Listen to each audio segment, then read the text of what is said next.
Okay, everybody, we're here back on our second episode of Ask the Rabbi a Question.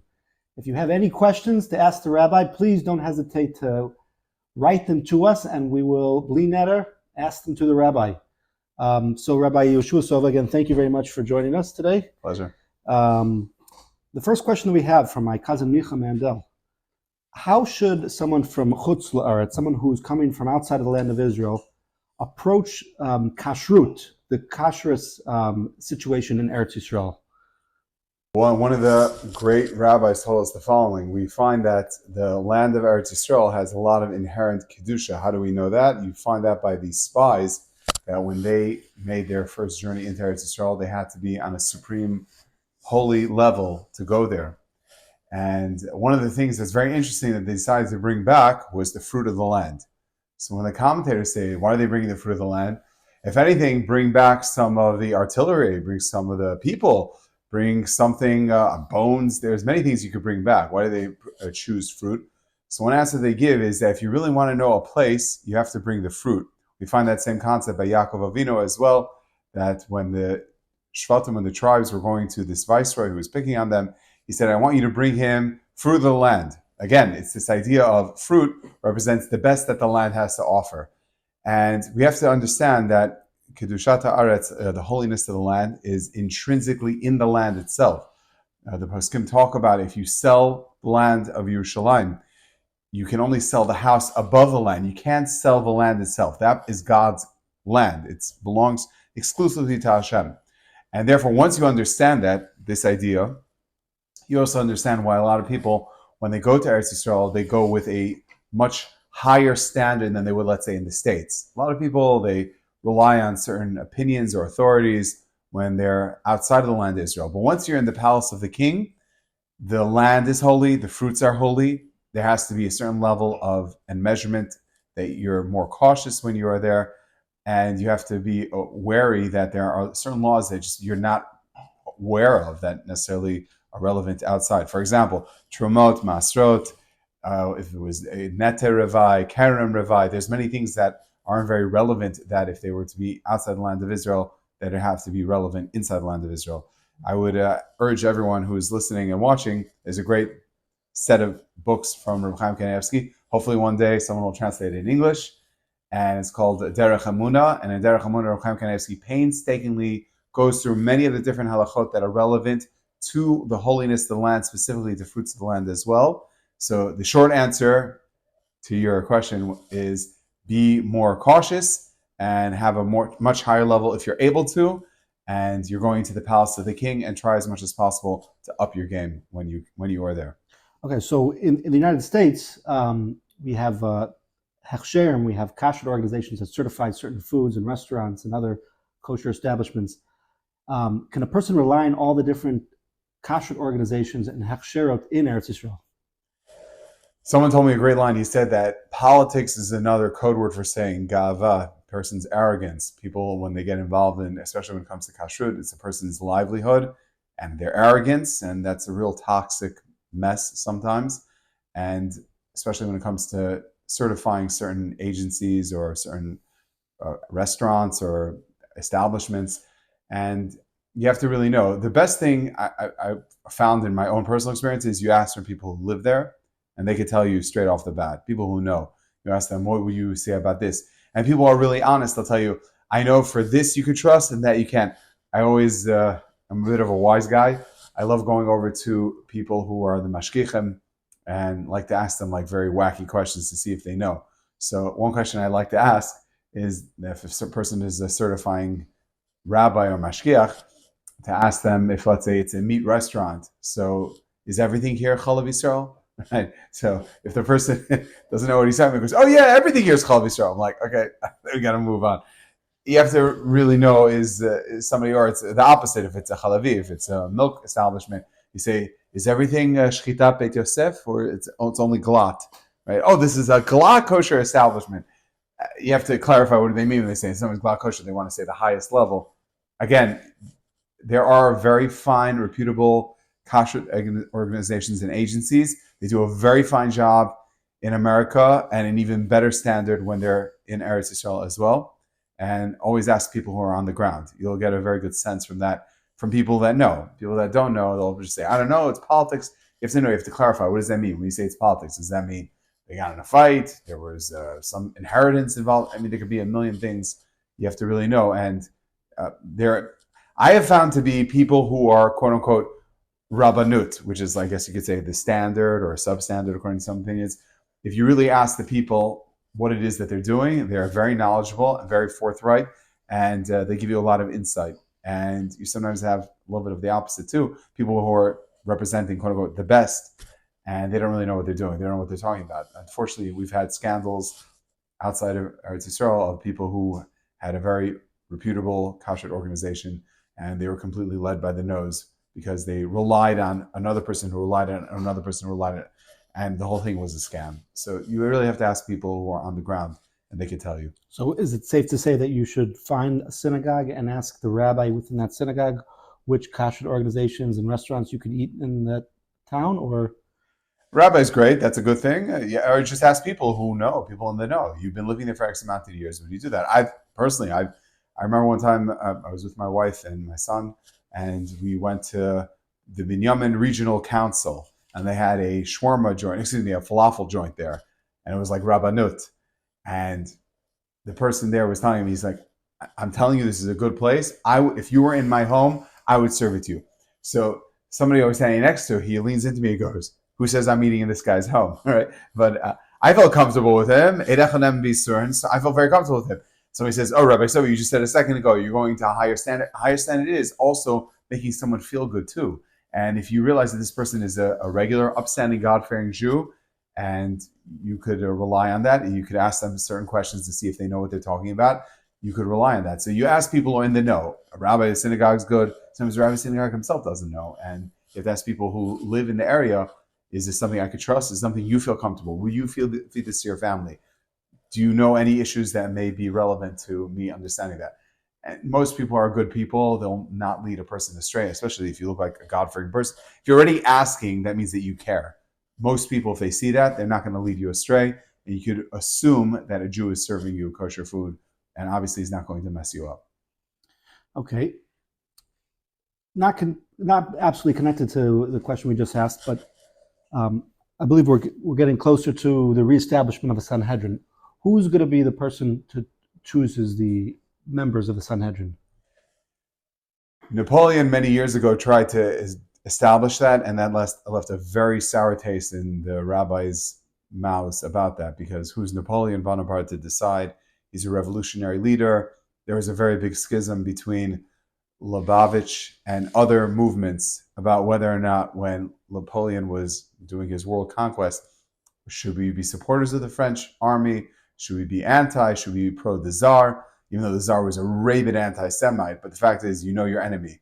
As opposed to the French Revolution, letting the ghetto walls come crashing down was actually a greater danger to us, as unfortunately we see assimilation is as Rabbi Weinberg, that's how I used to always call, the silent Holocaust. It's killing more people every single day, marrying people who are not of the Jewish faith, or they think they're of the Jewish faith, and there is no matrilineal descent whatsoever. So there's a very, very big discussion about that. So one of the things that Napoleon wanted to have was, since all people want great representation, there's no greater representation than the Jewish people having a Sanhedrin with the greatest rabbis as well. And some people said, maybe he's onto something. If you look in the Rambam seems to say, in the end of Hilchot Mamrin, where he talks about where there will be, Mashiach will come, is there going to be an establishment of Sanhedrin? What comes first? Very big dispute as to what that is. So getting to your question, which is, who is going to decide that? It has to be people that are very well learned, people who understand halacha, understand people, and more importantly, they understand the generation. There's a Zohar, a very frightening Zohar, that says that when a person passes on, they sit in front of a tribunal, because if it will be Hashem, it will be too overwhelming. But it is Hashem, but Hashem manifests himself through the three greatest rabbis of the time that lived in the same time period as this soul did. Because if you were to have, let's say, a soul from thousands of years ago, you'd be looking at you going, you did what during that time? I mean, I don't even understand what the struggle was.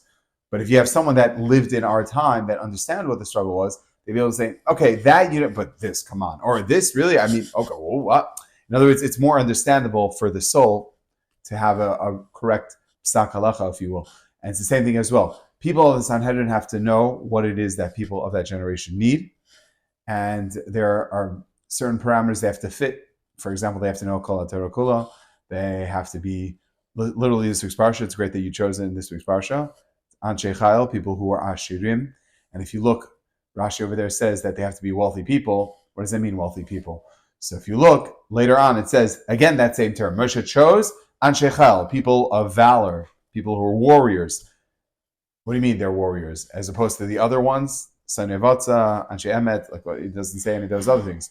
The answer is because they felt rich. Rav Pam used to always say, everyone's looking for the city of gold, and they fail to realize it can be found only in the state of mind. Great quote. So everyone's looking for that. You have to know it's within yourself. If you feel you're a rich man, no one's going to bribe you, no one's going to push you around. You know who you are, you know where you're going. So a rich person is somebody that could serve on the Sanhedrin. It doesn't mean rich is in wealth. It means wealth as in you're not going to mess around with me, push me around. So that would be one deciding factor. Another one is he knows all the languages, but that you could understand the same story with Yosef HaTzadik, that when he got pulled out of the jail cell or the dungeon, if you will, he was able to learn miraculously all the main 70 languages of the world, and whoever will be serving on the Sanhedrin will do that as well. Anecdotally, they say a story that Ramosha Feinstein, when he was getting wheeled in to get a heart operation performed on him, a certain procedure, the story goes is that first he was very distraught about that because why is Hashem doing this to me? What have I done in my life that I deserve to get operated on? And then you remember when he was around 8 years old, he one time said an answer to a question that the Rebbe in Cheder had, and he felt it was at the expense of another person, and he felt arrogance. That was the only time he could think about his entire life why he deserved to have something on his heart as a punishment for that. And the story goes is that he said, now what will I do? How will I serve on Sanhedrin? So one of his grandchildren was there and said, Sanhedrin? What happened to humility? He says, I know who I am. I know I could sit on the Sanhedrin. In other words, he was very well aware of what it was. So we're talking about somebody like that, somebody who has mastered the Talmud, mastered halacha, mastered as much as he or she can. The reason why I say she is because you could have like Devorah Hanaviyah as well. Not Chas V'Shalom she could sit on Sanhedrin, but it could be somebody that could be someone of an advisor capacity. That also could be someone that has like quote unquote a leadership role. And if people don't know this, by the way, Haredi parties would support, let's say, a woman prime minister. What do you mean? How are you allowed to have that? It's a woman in a role position of leadership.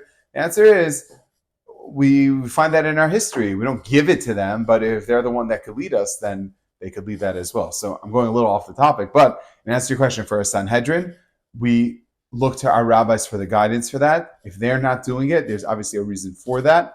Some people say it's because of Napoleon, it gave a bad taste.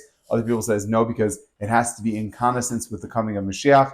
Mashiach will decide, Eliyahu Hanavi will decide. It has to be through that proper vetting system. And we are not the ones to decide that. So there's a very big debate about that, who's going to decide and how it's going to be decided. Whether it's going to be the king or Mashiach? Yeah, the king, Mashiach, Eliyahu Hanavi, who can smell people a mile away. Just by smelling them, he'll know if they're saying the truth or not. There's a whole...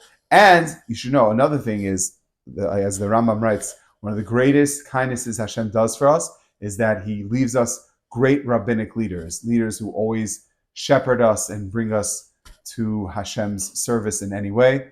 And we're very lucky to have that. So that's going to be another process. They say a story that Rav Aaron Koller, when he was in his early years, somebody asked him, Beis Medrash Gavaya at that time had like maybe a couple hundred Bachrim, Avrechim, and the story goes that somebody came to him and told him, how could you have this type of system? This is not sustainable. This is America in the 1950s, 1960s, early 1960s, before Rav Aaron passed away. He said, how are you making this system here in America? There's not enough yeshivot, kololim, rabbanim that were able to sustain this model you're sending out for all these people. And he says, you're right. He says, you're right. So then what are you doing? He says, but my talmidim, my students, they'll know who is the head of yeshiva, who is a proper rabbi, who is a proper Rosh Kollel. They'll know who the real McCoy is. So the same thing as well is we have to have rabbis that will be able to vet and know who's the real McCoy and who's not. If they could say, oh, I know that person over there, you can go ahead, then that could be someone that we could rely on because they themselves are rabbis as well. Okay, so before a man and woman get married, and before a man and woman have relations each month while she still has her period, it's important for a woman to go into the mikveh. If a woman is particularly shy or anxious about being seen undressed by somebody else, what can she do in order to be with her husband? You're talking about with the mikveh attendant or with the husband? The woman is shy to be with the mikveh attendant. Right. So with the mikveh attendant, the people who are hired to do this are usually extremely sensitive with people in that very awkward situation, and they'll know how to do that. Usually, people who are training for that position, they have to be very savvy with people as well as very sensitive and understand that people are in a very private moment, obviously, and they feel very awkward, and it's something that they need to know. So, in answer to your question, usually most of the time, a mikveh attendant that knows what they're doing will tell the person, "I'm not looking at you. My back is turned to you." And when the person goes down, they take a glance as the person going down to be able to say the person went down. Again, I'm looking. My back is to you. And then as the person's going to the mikveh, they make the bracha. As they go under, they hear them go under. They quickly turn to see the head is under. And as they're coming up, the person obviously doesn't see that because they're in the water. As they see them under and as they're coming up, then they could turn around again and just be able to see that. But it has to be with so much sensitivity that I'm not looking at you, but I have to acknowledge that you're doing what needs to be done. Otherwise, I had a story that this is a tragic story, that there was a woman who she confided to my wife that she was getting ready for her marriage day, and everyone was teaching her all the laws about getting ready. And one of the things they said is, before your wedding day, you need to go to the mikveh to be clean with your husband. Now, unfortunately, the person who taught them didn't tell this young lady that she could go not necessarily on her wedding day. She could go even previous to that if it's one of her clean days. So that's why a smart kala will prepare the day of her wedding, not on the day when she will have to go to the mikvah, but it's even a few days after that. So she could technically go a few days before. And then this story, what I'm about to tell you, wouldn't have happened. When she decided to go on the day of her wedding, that was a very big mistake, because then the flower girls came, and then the makeup artist came, and then the hair person came, and then the gown person came. Everyone's coming and vying for her attention. This is a very special day. So for her to carve out 30 minutes for her to say, okay, I got to stop everything, got to run out to go to the mikvah. Everyone's like, come on, really? Seriously? This is your day. You can't do that. Make a long story short, she didn't go to the mikvah. And instead of telling her husband she didn't, which she should have done, she didn't say anything. And then she came crying to us saying, did she live in sin? What could she do? And that's a very interesting halachic situation. A woman be with an attendant, and what if a couple is traveling to a remote island, or they're not with somebody who could possibly be able to witness the woman going in? And I assume it's to make sure that all of her hair is underneath the water. Is that correct? Yeah. And I guess for this question, it's what should someone do if they're unable to be with an attendant? For instance, they're traveling with their husband. So the husband could serve. That's not so simple at all. The husband could serve to be the attendant. It's like in case of emergency, pull. But the husband, she needs to have someone else there, because sometimes there are times, because the woman's going under, she doesn't realize, especially if she has hair, that her entire body, including her hair, didn't fully go down. And many times when she's going down, she's like freaking out, someone's going to see us, and she goes in and she doesn't realize she like barely went like her forehead went in. She didn't realize the top of her head here, so she splashed or something. And you need to have somebody overseeing that. There's a whole discussion if the husband can do that. How can he do that? He's seeing her when she's asura, when she's not allowed to be seen, but there's no other recourse, so he could rely on that. Again, like I told you, in case of emergency, pull. He would need to be the attendant at that time. He would be the one that could see it. It's not so simple to do that, but if necessary, it's like knowing the laws of Shabbat, right? You have to know the laws of Shabbat, but if God forbid, someone's going to die, you could break it. It's just in case of glass break. If you're in a remote island, we've had instances of that. People who really did not time their vacations right, and they did not want to, for whatever reason. It's either they messed up their work schedule, or the babysitting of the kids, or they got a good deal on Dan's deal, of course, right? They got a good deal, and they were very distraught that they would lose whatever it was they were going to lose. So they had no recourse other than to go. The best thing is don't do that. Don't put yourself in a situation like that. But if you happen to be in a situation like that, where you're in a place where it's a remote desert island and it's just the two of you and you don't know what else to do, the husband could serve as the attendant in that case. Okay, so we know the importance about keeping a separate kitchen between milk and meat dishes. So oftentimes you see in a Jewish home, you see a double sink. You see a sink for dairy dishes and a sink for meat dishes. Yes. If the dishes end up getting swapped in the cleaning process, should a person be concerned about that? And if yes, what should they do? So you're talking about dirty dishes. I'm just trying to clarify. Maybe meat and dairy or dairy and meat, either cold or hot water. Okay. So cold never transfers. That's a great rule in life. It's very powerful words of inspiration. Cold never transfers. Hot transfers. When something's hot, it transfers from one thing to the other. So if you're cold about something and indifferent to it, it's never going to transfer. But if you're hot on it, it's going to go from one to the other. So that's number one. The question is, what's called hot and what's called cold? So hot means, the Gemara tells us, yatzaledebo. It has to be roughly around like 190 degrees. To get sink water to be that hot, that it's literally yatzaledebo, that it's scalding hot, is very uncommon. It can happen once in a while, especially if you have floating pieces and something from one to the other.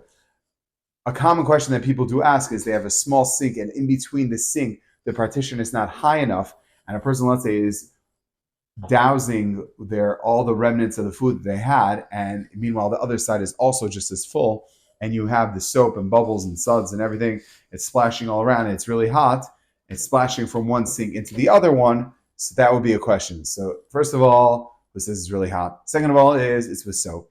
Third of all is it's not really really edible. And then usually the next question, which is the most important one, is what material are the items made out of? Meaning, if it's plastic, there's a whole discussion if you could kosher plastic or not. Rabbi Sova has a whole tshuva about, let's say, when it comes to, let's say, a dishwasher. He wasn't a fan of that because he said the way plastic works, it somehow absorbs. It's very hard for it to give over. So he was not a very big fan of having one dishwasher for both milk and meat. So if possible, you should try to get one. Or what you could do is you have one earmarked specifically for one, and you don't switch one with the other. So it depends what the material is made out of. If it's made out of metal, so it will be absorbable material. If it's, let's say, wood, or if, let's say, it's ceramics, let's say it's made out of earthenware. Earthenware is that it's like it's some type of a porcelain or something. China, these are always questions that people always ask. If it gets splashed from one surface to another, then it potentially got a problem. In your specific case, if you mixed it up, you don't know where's where. Is that your case? Or I don't know. There could be, is it mixed up? Another common question is, let's say you find in a drawer another one. First of all, you should have clearly different set of dishes and silverware for one versus the other, because otherwise then you're going to run into a whole mess.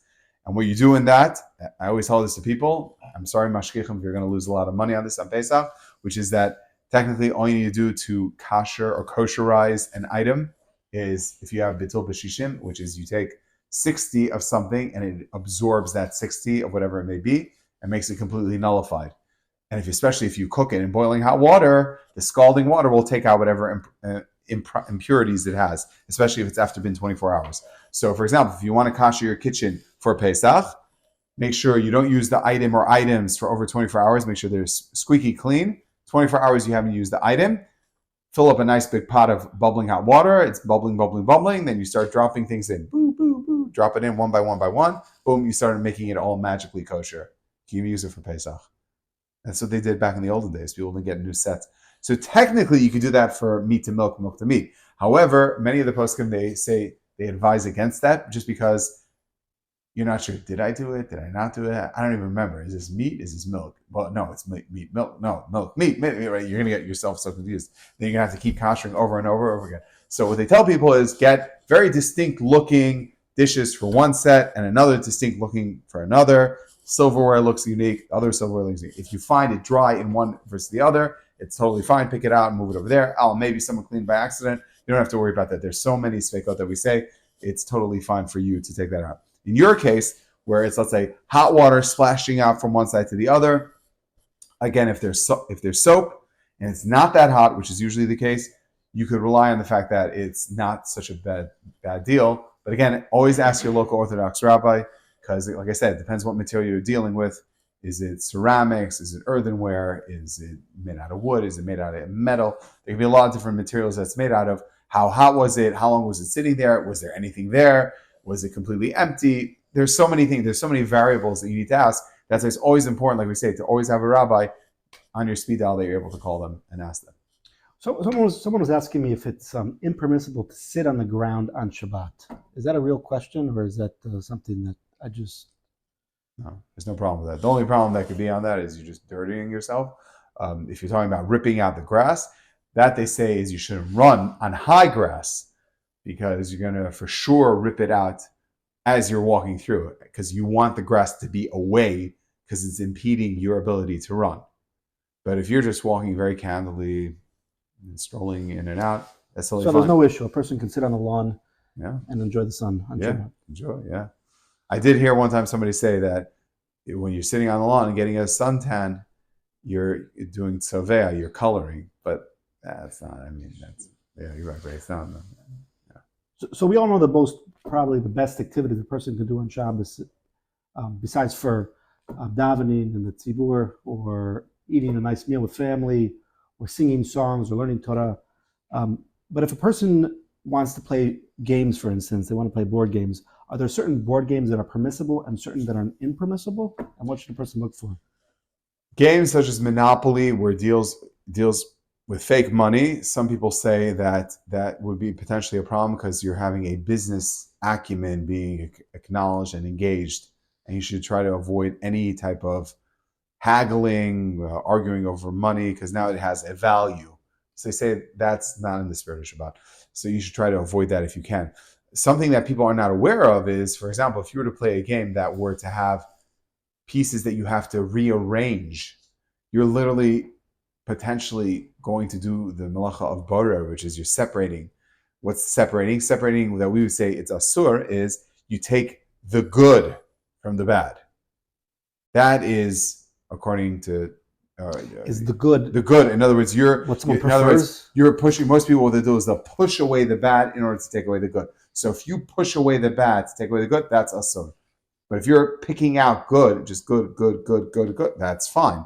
The problem is most people, try it on yourself. You see that. You'll see, anyone who's watching this, you'll see a lot of times when you're trying to get a piece and it's being obstructed in some way, instinctively, you don't even realize that. When someone pointed that out to me, I didn't realize that as well. You instinctively just flick it without even realizing that, because you don't want. So that is asur. And a great way to know that, by the way, is just in Judaism, picking on the negative things is not a trait that we think is good. That's asur to do that. Don't knock away the negative. Always pick the positive. That's a way to remember that. So that would be a lot. So in answer to your question, a game like Scrabble, for example, where you have to have different pieces, one of the things that they say is if they have like raised grids, that would be fine, because according to some opinions, even though you're spelling out a word and they're separate boxes, the fact is you just now made a message on those little tiles that you assembled. So for you to knock that is you're now, in a way, being mochet, you're erasing that message you just did. So some people are not fans of that. So you just be aware. However, a Scrabble that has the grids, everyone would agree that's fine, because each box is its own unit, its own grid, and it happens to spell something separate. So like according to those rabbis that say that's a problem, if it would be a problem, for example, if you were to have a birthday cake or an engagement cake, Mazel Tov Yehuda and Esther. So if you were to say Mazel Tov Yehuda Esther on your engagement, you had that on your cake. If you wanted to slice that cake, according to some opinions, even though it's frosting, and even though it's edible, and even though no one really cares about the message, the fact is you are destroying a message. So it's not so simple to do that. Some people say you should slice under and pick up the message and move it to the side. Some people say it's just food. You can eat it, gobbledygook, it's fine. But again, if you want to avoid that issue, best is to slice it away, because it's all interconnected. It's spelling something out. But if it has its own grid, its own unique thing, it's its own thing. It happens to be it's spelling out a message. So that would be Scrabble with a grid, according to everyone, would be fine. Another game that would be fine would be checkers, chess. Again, make sure you don't separate it improperly. Any of these games that use your mind, they're good. You have to also be aware of Any magic tricks, or Moshe Feinstein was not a big fan of them. Chamavadi writes in his Tshuvot that he says that most magic tricks everyone knows are just sleight of hand, so that will be okay as well. So usually anything, it's like anything that you would play during the weekday, as long as there's no real money, there's obviously nothing that you're going to come to write. That's another issue. And other than that, you have to be very careful with the border of separating. Do not take bad from good. To separate. You're only taking the good. That would be allowed for games if you want to play on Shabbat. Okay. So on the first day of creation, Hashem created light. On the second day of creation, Hashem separated waters that were already in existence. On the third day of creation, Hashem created the greenery. On the fourth day of creation, Hashem created the luminaries, the sun, the star, the moon. On the fifth day of creation, Hashem created animals. On the sixth day of creation, Hashem created man. And on the seventh day of creation, Hashem rested. Just one thing. On the fifth, I believe it was the fish and the birds. Fish and the the birds. sixth were the animals, and that preceded Adam and Chava, because that's the medrash that says that even the Yutush Kadamech, even the mosquito came before you, and it's such a lowly creature. But yeah, I'm sorry. Those were also created on the sixth day. Yes. Okay. So going back to the second day, which is, we're just leaving Monday, what does it mean that the waters were already in existence? And what does it mean that the waters are above the firmament? And the waters that are below the firmament, and do we have access to the waters that are above the firmament? Okay, so people spend their entire life learning Torah. Now, if you were to ask people, why is it that you spend your entire life, they will probably not be able to articulate it because it's so vast. So just to give you a little taste of that, what does that mean, water? What is water? So this is one of my favorite stories. There are a lot of imponderables out there that the secular man has absolutely no answers. I'll give you 3 examples very briefly, and I'll tell you a fourth one which has to do with creation. Number 1, what came first, the chicken or the egg in creation? The answer we know is the chicken. Hashem created all beings the way they are. And then afterwards they produce offspring, but they don't have an answer to that, but we do. So that's an imponderable with them, and with us, we know the answer. Another one, a tree falls in the middle of the woods, no one's around. Didn't make any noise. What's the definition of noise? Is it that someone has to be around? Well, there was no one around to hear it. The answer is, Hashem hears everything. So it does make noise, unequivocally. We have an answer to that. A third one, do inanimate objects get affected by sound? The answer is, if you say Pitamak Taret, Hadek, Hatev, Hetev, Hadek, by the Ketoret, they pounded out. Why? Mibnei Sha'akol, Yafel Psamim, because when the psamim hears some type of voice reverberations, it gets affected by that. So we have, right off the bat, 3 imponderables that science or philosophers have absolutely no idea how to answer that correctly, and we unequivocally can. So here's a fourth one.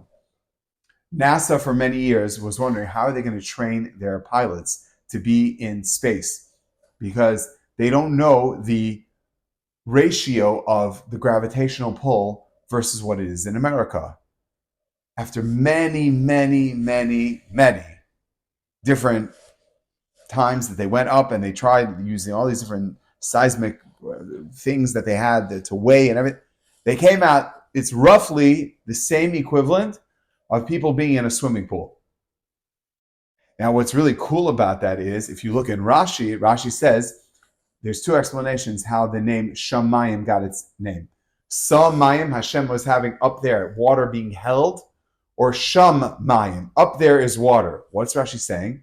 Rashi's telling you, if you want to understand how the gravitational pull is up there, it's the same as Sham Mayim. Well, water would be down here. So all these billions of dollars NASA wasted by having all these things up and down and up and down. They could have asked us and we could have told you the basic ratios, whatever it is, in a pool of water, that's what's going to be up there. They would have saved themselves a lot of money. What does that mean, in answer to your question, that there was water? If you look at the Ramban says very heavy, esoteric teachings, what that means. That the Spirit of Hashem was hovering over, says the Midrash is referring to Mashiach, when Mashiach will come. What does that have to do with water? What is water? Water of what? In what form? Where is there water? Is there water in space? Is there water on earth? What do you mean there's water? What does that mean? The Spirit of Hashem. There's a lot of very deep, deep meaning behind that. And it's very hard to fully understand what that is The same way, I love telling this to people, the same way, says the Chavet Alavavit, the same way that a person would be unable to articulate to a blind person from birth what the color blue is or how a sound sounds like for someone who is born deaf. You can't articulate that. They don't even understand what you're talking about because they don't have the faculties to understand even that point of reference that you're referring to. The same way, we cannot fully grasp and understand what a real spiritual existence is. One of those things they say included in that is what that means to say that there was a spirit of Hashem hovering over water. What water? Addressing exactly what your question is, which is, what does that even mean? There was a water, primordial water, or is it water that we understand? Is there some type of shift in the water? Like, there was earth, there wasn't earth, there was terra firma, there wasn't. Like, what does everything mean? A lot of questions that people always ask is, why did Hashem make it that we're 5,784 years, and yet some scientists could point to, which some people dispute, the carbon dating, stating that this is millions or maybe billions of years old. Why would Hashem do that? So my example I like to give to people, which resonates very strongly, is if you see old people and you look at their hands, they look very wrinkly. But yet, if you take a young child and put the young child in a shower for 45 minutes and the kid comes out, what did their skin look like? Very wrinkly. Oh, so you're not 9 years old. You're 99. No, my skin, just because where it was at, it looks old, but I'm not old. The same thing too. Hashem made earth look older than it actually is. Why is that? There's a whole debate about that because Hashem wants to make that it's bechira, that you could choose. Otherwise, it would be so patently obvious that what we're saying is true, then there wouldn't be any choice whatsoever. So it's a very deep question you're asking on one foot in one session. That's not something we could possibly address because this is a very deep esoteric teachings that we don't fully understand what that means. And I would ask people to look at the Ramban over there. He has a lot of very deep concepts, and people that understand what they're saying will appreciate that. But like I said, it takes years of learning to understand different nuances of what they're trying to say in the written form when it's obviously something very, very high. Okay. How important is Netilat Yadayim before eating bread? And if a person doesn't have access to a sink and to a cup, but they do have access possibly to a river or a lake or an ocean, can they dip their hands into one of those bodies of water and before eating and making a blessing on bread? People don't know this, that the reason why we wash our hands is because we are a Mamlechet Kohanim. This week's parsha, again, nailed it again. We are a kingdom of Kohanim. The Kohanim, before they ate Truma was bread substance, they would wash their hands and feet. So ask all the poskim, if that's the case, then we should, if we're mimicking Kohanim and we're eating bread, which is the mainstay of our meal, why don't we also wash our hands and feet? And this is the great answer. They say it's a hard enough time for people to wash their hands. We're going to tell them to wash their feet. No one's going to do it. So therefore we say, at least wash your hands. So the reason why we're washing our hands is to mimic Kohanim. Now, there are what I call the fringe benefits of washing your hands. If you wash your hands and your hands are pure, Hashem gives to people who have pure hands. That Hashem will give to people who have clean hands. He'll give them bracha. He'll give them a lot of sustenance as well. You have clean hands. Hashem wants to touch your hand. He wants to give it to you. But the real answer is, it's just a halachic reason. The halachic reason is you're supposed to walk a certain distance to get water. People don't realize that. If you could walk a certain amount, like around 18 minutes forward, some people say it's only 18 minutes backwards. It's a whole discussion. The Gemara and Brachot is a different understandings of the Gemara and Brachot, which way you need to go for that. But you do need to walk a distance to get your hands washed. It's not enough to just, wrap it with a napkin and just call it a day. Really, you're supposed to wash your hands. So you're supposed to do that. If you can't, then you have a way of getting around that. And that loophole is you hold it and make sure you don't touch that. Now, having said that, your question of, are you allowed to use the lake? So technically, yes, you could dip your hands in the lake, and that would work. 3 times, or is one sufficient? So 2, they say that you should do 2. And then they have a whole discussion. Do you say the word netilat yadayim? Why? Because netilah, some people say it means to pour. You're not pouring, you're dipping. So according to one opinion, then it gets changed to al tfilat yadayim, because you're dipping your hands into the source of water, and therefore you don't do that. But again, we stick with netilat yadayim because some people say that's a bracha that Chazal mandated, so we stick with that. Other people say no, you're saying what you did, and over here this is what you're doing, and therefore you should avoid doing that. And if you dip your hands in, you could change it. Some people say don't change it. A river is actually better because since it's a continuous stream, it's as if it's washing your hands for you. You understand? As opposed to if you were to dip your hand in, let's say, a still lake river that makes all the ripple effect. So especially if it's still water, maybe you're dipping your hands in the exact same spot. Now you're going to say it's a massive body of water. Seriously, what's the probability of that? But again, still, the point is that your hands are being washed by a continuous source of water, and that would suffice if you were to do that. They also talk about, I'm surprised, because you're originally from Cleveland, you should ask the question, what about snow? So they say it's the same question with snow too. Okay, so for all of you northerners out there that are listening, snow is the same question as well. So before eating, a person says a blessing, and after a person eats, they also say a blessing, as well as drinking. If a person forgets to say that blessing afterwards, once they leave the place that they were eating or drinking, should they go back, and do they need to go back for food or also for beverages? So your question is, if they washed, they forgot to say Birchat Hamazon, and now they want to know, do they turn back or can they stay at the place where they just realized and call it a day and do Birchat Hamazon? Yes? Exactly, that question. And then if they take a glass of water, do they also have to return for the B'rei Nefashot that's said afterwards? So for the Birchat Hamazon, I always say, it is carried with you. You eat a kazait in a certain spot, you could continuously, you didn't even do it the whole day. Technically, if you start in the morning, you just were nibbling and grazing over there, you don't even have to make any brachot. You can continue doing it till however long you're doing it, and it follows you, if you will. And that's if you had in mind that you were planning on doing that. If you did not have in mind, so that is very clear halacha, which is you have to go back up to 72 minutes from the place where you were originally located. You have to turn around and go all the way back. And just the way to think of it positively is Hashem obviously wants you back there because he wants to protect you. You need to go back. You can make a great story to inspire story that the person was about to go there and then they turn all the way back and then God forbid something almost happened to them, etc., etc. So, I mean, that's the inspirational point. But the halachic point, clear and cut, you got to go back if it's for Birchat Hamazon, unless it's past 72 minutes. Once it's past 72 minutes, according to one opinion, that's the point of no return. You already expired your Birchat Hamazon. You're done. According to another one is as long as you don't feel hungry. If you feel hungry, that means that your food already got digested. And so if it's after 72 minutes and you're hungry, you lost it. You lost your Birchat Hamazon. When it comes to beverages or other food items that are not Birchat Hamotzi, so many rabbis are of the opinion, once you leave the area and it's not continuous eating, you lost that blessing and there's nothing for you to do. It's like if you forgot to light Hanukkah Nerot. How far do they have to go? Can they be just outside of their So there's a whole discussion about that, if it's enough that you could still see the spot, but there's an obstruction between you. Let's say there's a path of many people walking through. Does that cut it off? What's the cutoff? Basically, that's your question. Is the cutoff people are not allowing you to get there?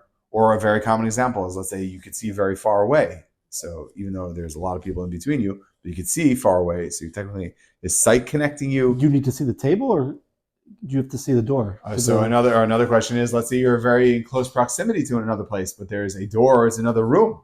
So is that also? So again, that's another makkok poskim about that as well, which is that what's the obstruction? Is the obstruction a physical limitation? Is it distance? Is it time? I mean, there's a whole. You could, like I say, people will spend their whole lives learning about this. Because what is the thing that's stopping your eating session? Is it a physical limitation? Is it something else than that? That again, that's why you need a local Orthodox rabbi that will ask you these questions, which is, where are you going? Can you see the place? How long did you not have your last bite, etc.? Okay. What is a person's responsibility if they have a guest over that leaves something in their home? And what is a person's responsibility if someone leaves something in the refrigerator? The Stipler was very well known that he had a gigantic bag of pens in his house. And somebody went to ask him, what is this? It's a collection? He said, yeah. When Mashiach will come, he'll be able, with the help of Eliyahu Hanavi, to help me return all these pens that people would write their questions. And they would leave their pens in my home, I have a chiyuv hashava. I have to return it back to them. I don't know who they are, so I'm holding on to them until Mashiach comes. The question is that the halacha or is that lefnim mishrat hadin? Most people assume that if you leave something for an extended period of time, most probably they don't want it back, especially if it's a perishable item. It's an item that gets left in your house. So now the question really is, let's say you have something, let's say whiskey or a beer item, something that could have a very long shelf life. So the question now is it significant? Is it not significant? Are they planning on coming back? Is it something that every place will have different ideas if this is like something that's expendable, something that you just throw out and just like no. Or some people say, no, someone will come back for that. It's just you never thought about it. So it's always good to let people know that after some time, if you leave something here, we may have to throw it out. Now it's going to sound bizarre to people, like, well, why are you telling me that? But at least they know. I've been to people's houses that it's like a free-for-all, that like people just come in and out. They have a little sign when you walk in that says, any item left here for more than 30 days is deemed hefker, is deemed ownerless. Because obviously they had those issues. They didn't want to hold on to all these items. Can you assume that or not? That's a whole machloket in the Ketzot and the Nesivot. If you say that something that is in another person's home, could we assume that the person gave up hope? That goes into the whole understanding of what Yush is, what's hefker. Is it the Chazal, they decided and mandated this item is no longer in your property? Is it on that person's property till otherwise noted? Is it something we could assume for them or not? Very big discussion about that. So what would the rabbi do if someone leaves a sandwich in his fridge? Me personally? Yeah. So it's a perishable item. No one's coming back for a sandwich. I would try to ask around, did anyone leave a sandwich? If they're not, I would throw it out. Now, it's important for you to know, if you do throw it out and the guy comes back and says, hey, where's my fluffernutter sandwich? You have to ask, how much would people be willing to pay for a fluffernutter sandwich? $1, 50 cents, and then you give them the value of that. You say, here, I'm sorry, I threw out your sandwich, but you do have to give that value. Now, if they tell you that they happen to have the Willy Wonka golden ticket in that, they would have the onus of proof is on them to prove that they had that item with that, and it was an irreplaceable loss. It was their mother's last fluffernutter sandwich that they made for them, so it has a very irreplaceable damage to them. So you have to value how much that really is, because something that's irreplaceable, it's very hard to place a value on that. But technically, you would have to give them a monetary compensation for throwing out an item that belonged to them. Okay, and the last question. Is it meaningful for a person to light a candle for someone after they leave this world? Also for themselves. So again, this is the House of Torah. Please subscribe to this channel. If you have any questions, please send them to us and we'll ask the rabbi. Have a great day. Good night, everybody. The Talmud Minhagim brings down that we find a pasuk that says, Ner Hashem Nishman Adam, that a person's soul is like a flame. So when someone passes away, we're lighting a flame in their honor. Now, that doesn't mean that the soul of the person is in this flame. That's not what that means. That means that we are still carrying on the legacy that this person has, that we never forgot about them. We still are thinking about them, and our soul is a flame, our soul is alive, and we're going to try to perpetuate their legacy in some way. The only time we find that lighting a fire is directly attributed to someone who passed on is when it comes to the laws of Yom Kippurim. Over there it says that when people pass on, it's a custom to light a candle or candles on behalf of those that have departed. Other than that, there is no such thing. I mean, the Talmud Minhagim is very clear. That's a great book also that should be translated in English, where it goes through various customs that we have, and that idea of, unfortunately, people go crazy. Oh my God, I forgot to light the candle. Oh no, they're going to come after me. The souls are going to haunt me. No, it doesn't mean that. They say a story that Rosh Zalman Auerbach at a wedding. This is unbelievable how he thought so quick on his feet. That as the Chatan or the Kala, they're walking, there's a custom to walk with candles. God willing, you're going to see that very soon. And as they're walking with the candles, so the story goes that it was outside and a big gust of wind came in, extinguished both the flames. Rosh Zalman Auerbach was already an elderly man. He jumped off from where the chuppah was, where the platform was, ran down and went directly to the mother of, I don't know, it was the Chatan or Kala, I don't know who it was. He went to the mother and said, don't worry, it's only a candle. In other words, he understood that this woman would take it as a sign, oh my gosh, my ancestors are not with me on the shidduch, and who knows what, then she's going to be a shviger with a capital S, and she's going to drive their lives insane. And he understood right away, he put that all together, right there, boom, when that happened, he was able to understand that it's not the soul is contained in this candle.